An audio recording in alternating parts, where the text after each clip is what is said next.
बोलो भविष्य बद्रीनाथ भगवान की जय, केदारनाथ भगवान की जय। तो सर्वप्रथम आप लोग बड़े सौभाग्यशाली हैं, यह मिट्टी भी सौभाग्यशाली है कि 2009 मार्च में हमने जो पूर्णिमा होती है होली की, हमने होली इसी दिव्य धाम में मनाया था। और मेरे 52 साल की उम्र में वह अद्भुत होली थी। और लगभग रात को 10 बजे से लेके रात के 2 बजे तक हम यहीं पे नृत्य करते रहे ताली बजा के। और उस दिन लगभग 3 से 4 फीट बर्फ़ गिरी थी। जैसा कि हमारे मित्र अभी सौरभ जी ने कहा कि जिस समय 2009 में यहाँ पे कुछ भी नहीं था, इवन ये जो मंदिर है शायद ये भी नहीं था, सिर्फ भगवान की मूर्ति उसमें उभर रही थी। और आज 2009 मार्च के बाद इस मिट्टी को भी बहुत ही कृपा पूर्वक जो है भगवान ने शरण दिया। कल रात में ही सौरभ जी लेके हमें नीचे तपोवन से अपने घर तक लाए थे। रात को हम इनके घर पे निवास करते थे। आपसे, आपके बड़े भाई से हमारा बहुत पुराना रिश्ता है, 2009 से ही लगभग इस खंड के लोगों से जुड़े हुए हैं। तो अभी हम आपको सिर्फ भविष्य बद्रीनाथ भगवान के बारे में बताते हैं कि ये जो धाम है ये आने वाले समय में, जैसे कि आज आप देखते हैं कि बद्रीनाथ भगवान में इतनी भीड़ लगती है और लोग आते हैं, तो इसकी कथा कहाँ से प्रारंभ होती है कि एक बार आपने सनत कुमार का नाम सुना होगा, है ना। जितने भी ऋषि हैं वे भगवान के गोलोक धाम में, क्योंकि भगवान के अलग अलग धाम हैं, तो हम लोग मानव जी गोलोक धाम तक हमारी पहुँच है। तो सभी ऋषि जो है, सप्त ऋषि और आदि ऋषि जो है गोलोक धाम भगवान के दर्शन करने पहुँचे। तो कुछ देखिए तो हमारी जो मानवीय बुद्धि है, मानवीय बुद्धि, कुछ लोगों को कुछ अच्छा लगता है तो कुछ उसमें कमियां भी ढूंढ लेते हैं। तो देखिए तो गोलोक का वैभव अपने आप में बड़ा परम वैभव है। तो कुछ ऋषियों ने तो प्रणाम किया, वहाँ पे 56 भोग का प्रसाद आरोग्य, हम लोग को साधुओं की भाषा में किसी चीज़ को पाने को आरोगना कहते हैं, आरोगा। और कुछ साधु संतों ने जो है फुसफुसाना किया कि देखो हम लोग भगवान की प्राप्ति के लिए इतनी तपस्या करते हैं, इतना निर्जन वन में हजारों वर्ष तक, जैसे हमारे पूर्वज ऋषि जो है हजारों वर्षों तक तपस्या किए हैं, और भगवान जो है इतने मस्ती में, इतने वैभव में रहते हैं। ऐसे कुछ ऋषि आपस में जो है खुसर फुसर करने लगे, और ये खुसर फुसर जो है आपस में बातचीत कहने लगे। मैं एकदम ठेठ भाषा में आपको समझा रहा हूँ। तो ये बात भगवान नारायण तक पहुँच गई।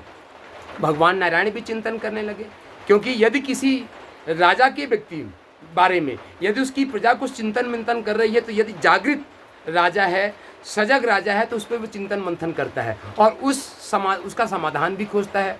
तो भगवान नारायण ने कहा कि भाई जो ऋषि हमारे कह रहे हैं कि भगवान को प्राप्ति के लिए हम लोग इतनी तपस्या करते हैं और भगवान इतने मौज से रहते हैं, डेली 56 भोग खाते हैं और इतनी सब कुछ है, तो हमको भी कोई ना कोई क्या करना चाहिए, आदर्श प्रस्तुत करना चाहिए कि नहीं हम भी तपस्या कर सकते हैं।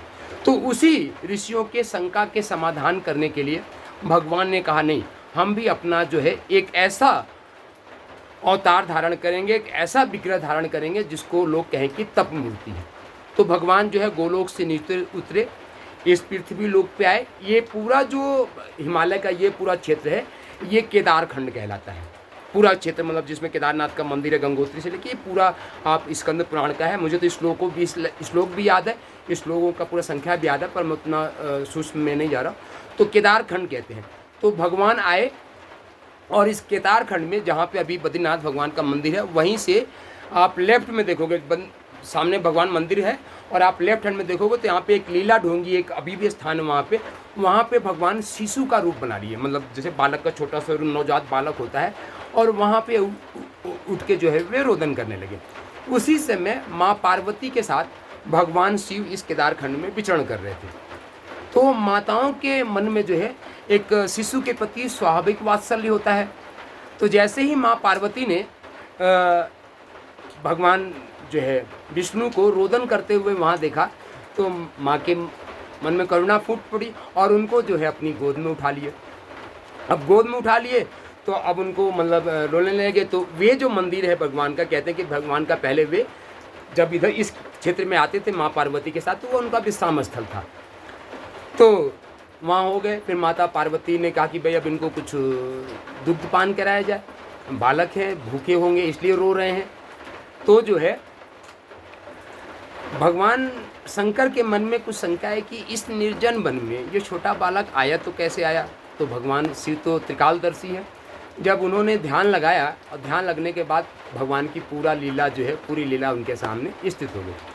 तो माँ पार्वती से बहाना किए कि चलो ठीक है, तुम बालक को तो ले ली हो, बालक को तो दूध पिलाना पड़ेगा, चलो आसपास देखते हैं कोई गौ माता मिल जाती है तो उनसे दूध लाते हैं और बालक को जो है दूध पिलाते हैं। तो माँ पार्वती भगवान विष्णु के छोटे से बालक स्वरूप को उसी मंदिर में हल्का सा सुला के थोड़ा सा उनको गर्मी दिया, थोड़ा सा थपथपे किया तो वे सो गए। और माँ पार्वती और भगवान शंकर दूध की तलाश में, गौ माता की तलाश में वहाँ से निकले और वहाँ से निकलते ही बालक रूप भगवान विष्णु ने अंदर से कपाट बंद कर दिया। वापस जब दूध लेके माँ शंकर और माँ पार्वती आए तो अंदर से दरवाज़ा कपाट बंद, भगवान दरवाज़ा खोल ही नहीं रहे हैं। भगवान अंदर जो है तब तपस्या कर रहे हैं। तो भगवान शिव ने जो है माँ पार्वती को भगवान की पूरी लीला समझाई और यहाँ पे समझाया कि भगवान जो है श्री हरि जो है यहाँ पे लीला करने के लिए आए हैं, वो तप करने के लिए आए हुए हैं। तो वहाँ पे तपस्या, जैसे कि हमारे सौरभ जी ने कथा प्रारंभ की थी, बहुत कथा इनकी पूरी कथा को हमने बहुत ध्यान से सुना कि माँ पार्वती के माँ लक्ष्मी के बीच में और भगवान श्री हरि विष्णु के बीच में कुछ नोक झोंक हुई। तो उन्होंने सोचा कि नोक झोंक आपके घर परिवार में भी होता होगा। तो होता है कि उसका सबसे बड़ा एक फार्मूला है कि थोड़ी देर के लिए हम मौन धारण करें और थोड़े दिन के लिए अपनी हम दूरी बना लें। ये सबसे अच्छा सलूशन होता है, बजाय हम वाद विवाद करें। तो भगवान श्री हरि विष्णु ने भी ये सोचा कि थोड़े दिन के लिए हमको तब तपस्या करनी चाहिए। तो वहाँ से निकल के तब तपस्या, माता लक्ष्मी जो है बहुत लंबे समय से वहाँ पे रह रही थी। तो उन्होंने देखा कि यहाँ पे तो भगवान श्री हरि जो है एकदम समाधि ध्यान की अवस्था में बैठे हुए हैं। आप देखते हैं कि ये पूरा जो वन है, ये पूरा निर्जन है, ये शीत है।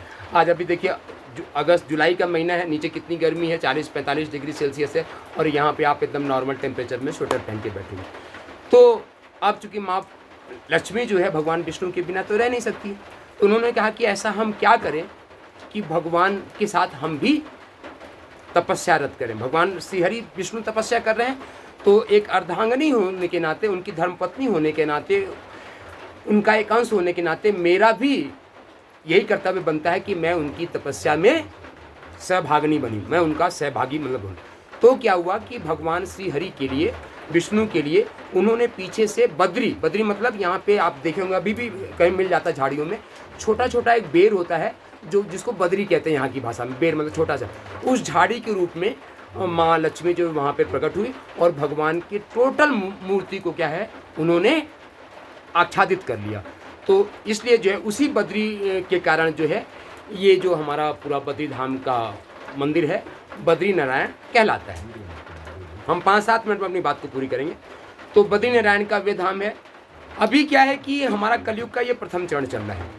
कलयुग का जब अगला चरण आएगा तो ढेर सारे पाप अनाचार ये सारी धरती पे बढ़ जाएगा।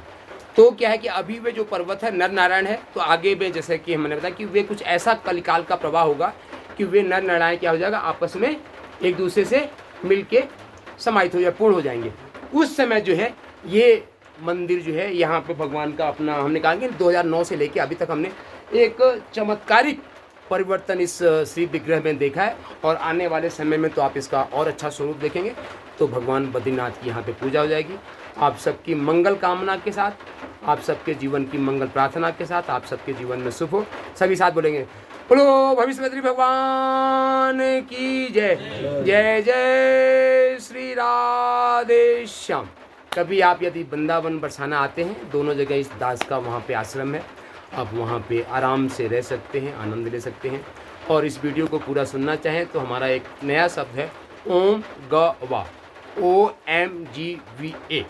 अपने जीवन में आप यदि महापरिवर्तन देखना चाहते हैं, चूँकि इस दास का नाम मित्र श्री है, MBA PhD मेरी क्वालिफिकेशन है, PhD मैंने अप्लाइड साइकोलॉजी में कर रखा है और कॉर्पोरेट जगत में मैं उनके वेल बीइंग के लिए, उनकी कंपनियों के वेल बीइंग के लिए, उनकी संस्थाओं को वेल बीइंग के लिए मैं कॉर्पोरेट प्रोफेशनल मतलब उनके लिए प्रोग्राम देता हूँ। तो आप लोग ओम गवा को अपनी श्वासों में बसाएं यदि आप आए हैं। ओम माने परमात्मा को द्वीप स्वरूप, भगवान श्री हरि का, विष्णु का यदि कोई स्वरूप है तो वे ओम है। और ये इस पर डॉक्टर नीले और डॉक्टर कैम्बलिन कैलिफोर्निया यूनिवर्सिटी के साइंटिस्ट है, उन्होंने शोध कर दिया है। यदि कहते हैं ना कि भगवान कण कण में व्याप्त है, तो किस रूप में भगवान श्री हरि कण कण में व्याप्त है। भविष्य बद्री कण कण में व्याप्त है, तो वे क्या है, ओम की तरंग के रूप में व्याप्त है। तो ओम के माध्यम से श्वास लीजिए। ग से जो है गणेश भगवान, गायत्री माता, गीता का ध्यान करते हुए 5 से 10 सेकेंड श्वास को रोकिए और वाक के साथ श्वास को बाहर निकाल दीजिए। ओम के साथ श्वास लीजिए, ग के साथ श्वास को रोकिए, वाक के साथ श्वास को बाहर निकालिए। ओम गवा मेडिटेशन ये दुनिया का नया शब्द है, आपके जीवन को कायाकल्प करने में समर्थ है, आपके सभी तनाव को है। तो ओम गवा मेडिटेशन को अपने जीवन का अंग बनाए। आपको बद्रीनाथ भगवान के चरणों में आने से आपका जीवन सफल हो जाएगा। इसी शुभकामनाओं के साथ, मंगल कामनाओं के साथ, शक्ति शंभु, जय सिया राम। शक्ति शंभु, जय सिया राम।